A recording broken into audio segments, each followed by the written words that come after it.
میں دعوت خطاب دیتا ہوں واجب الاحترام برادر مکرم فضیلت الشیخ حضرت مولانا حافظ عبدالباسط صاحب کو وہ تشریف لائیں اور اپنے منفرد انداز میں خطاب فرمائیں۔ نستعينه ونستغفره ونؤمن به ونتوكل عليه ونعوذ بالله من شرور أنفسنا ومن سيئات أعمالنا من يهده الله فلا مضل له ومن يضلله فلا هادي له وأشهد أن لا إله إلا الله وحده لا شريك له وأشهد أن محمدا عبده ورسوله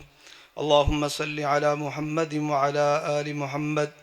كما صليت على إبراهيم وعلى آل إبراهيم إنك حميد مجيد اللهم بارك على محمد وعلى آل محمد كما باركت على إبراهيم وعلى آل إبراهيم إنك حميد مجيد أما بعد فأعوذ بالله السميع العليم من الشيطان الرجيم بسم الله الرحمن الرحيم يا أيها الذين آمنوا قوا أنفسكم وأهليكم نارا وقودها الناس والحجارة عليها ملائكة غلاظ شداد لا يعصون الله ما أمرهم ويفعلون ما يؤمرون۔ اے لوگو جو ایمان لائے ہو، بچاؤ اپنے آپ کو اور اپنے جو بیوی بچے ہیں ان کو بچاؤ ایسی آگ سے جس کا ایندھن لوگ اور پتھر ہیں، اور اللہ رب العالمین نے اس آگ پر ایسے فرشتے مقرر کر رکھے ہیں لا یعصون اللہ ما امرہم، وہ اللہ کے کسی حکم کی نافرمانی نہیں کرتے اور وہ وہی کام کرتے ہیں جو ان کو حکم دیا جاتا ہے۔ میرے بھائیو، انسان کی زندگی کا مقصد یہ ہے کہ آدمی جہنم سے بچ جائے اور جنت کے اندر چلا جائے، کیونکہ وہ جہنم، جس جہنم کے بارے میں اللہ رب العالمین نے ارشاد فرمایا یوم نقول لجہنم حل امتلأت وتقول حل من مزید، کل اب ہم جب اس جہنم کو کہیں گے کہ کیا تو بھر گئی ہے تو وہ کہے گی نہیں اللہ، ابھی اگر تیرے باغی اور بھی ہیں، نافرمانیاں کرنے والے، اللہ کی حدوں کو توڑنے والے، نبی کائنات کی نافرمانی کرنے والے ابھی اور موجود ہیں، تو میں بڑی خالی پڑی ہوں۔ وہ جہنم جس کے بارے میں نبی کریم صلی اللہ علیہ وآلہ وسلم نے ارشاد فرمایا کل جب جہنم کو اللہ کی عدالت کے اندر لایا جائے گا تو اس کی 70,000 لغامیں ہوں گی، اور ایک ایک لغام کے ساتھ 70,000 فرشتہ ہوگا، اس طرح اس کو کھینچ کے لایا جائے گا۔ اور اس کے بارے میں اللہ رب العالمین نے ارشاد فرمایا تکاد تمیز من الغیظ، وہ غصے سے اتنا زیادہ اس کے اندر غصہ ہوگا کہ وہ پھٹ رہی ہوگی۔ وہ جہنم جس کے بارے میں نبی کریم صلی اللہ علیہ وآلہ وسلم نے ارشاد فرمایا کہ اس کی گہرائی اتنی زیادہ ہے کہ اگر اس کے اوپر سے ایک پتھر پھینکا جائے تو 40 سال لگیں اس جہنم کی گہرائی تک اس کو پہنچنے کے اندر۔ تو میرے بھائیو، اس جہنم سے بچنے کی فکر کرنی چاہیے ہمیں۔ آج کل یہ تو بہت زیادہ فکر ہے کہ ہماری دنیا بن جائے، ہماری اولاد کا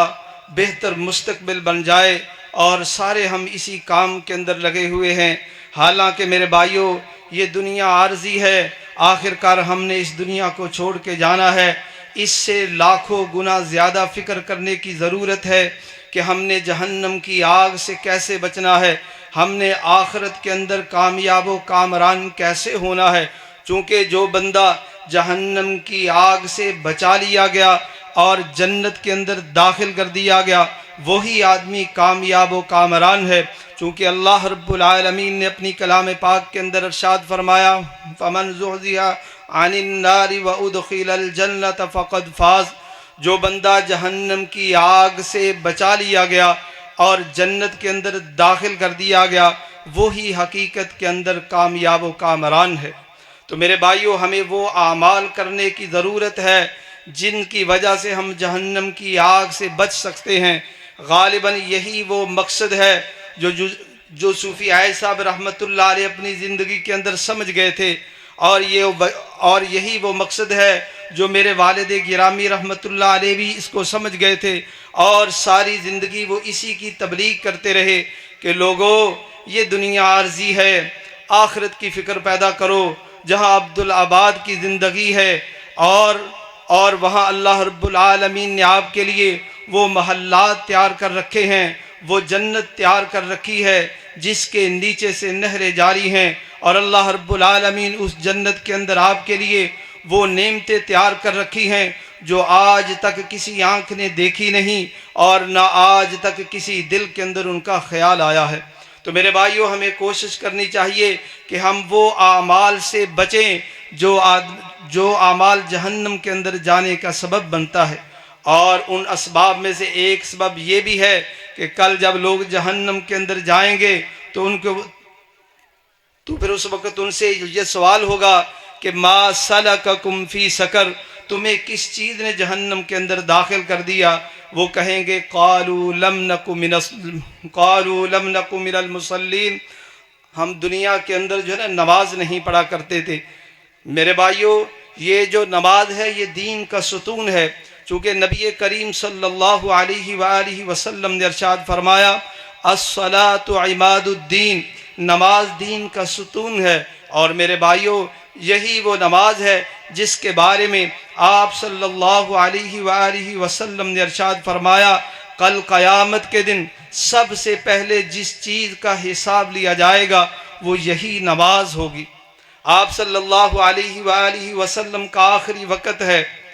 اور حضرت عائشہ رضی اللہ تعالی عنہ ارشاد فرماتی ہیں کہ میں نے دیکھا کہ آپ کے ہونٹ حرکت کر رہے ہیں، میں نے اپنے کانوں کو آپ کے ہونٹوں کے قریب کیا تو میں نے سنا آپ کے آخری الفاظ یہی تھے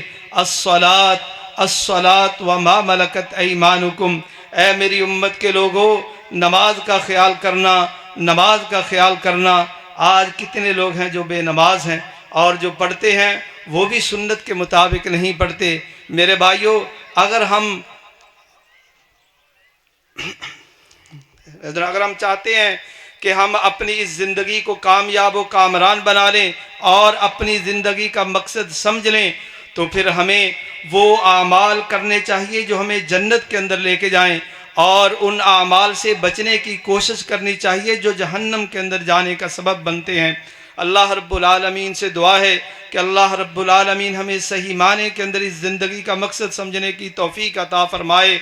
اور وہ اعمال کرنے کی توفیق عطا فرمائے جس کی وجہ سے ہم جہنم کی آگ سے بچ جائیں، چونکہ جہنم کی آگ بڑی سخت ہے۔ اللہ رب العالمین کے جو بندے ہوتے ہیں وہ ہمیشہ اللہ رب العالمین سے یہی دعائیں کرتے ہیں والذین یقولون ربنا اصرف عنا عذاب جہنم ان عذابها کان غراما۔ سبحان ربک رب العزة عما یصفون وسلام علی المرسلین والحمد للہ رب العالمین۔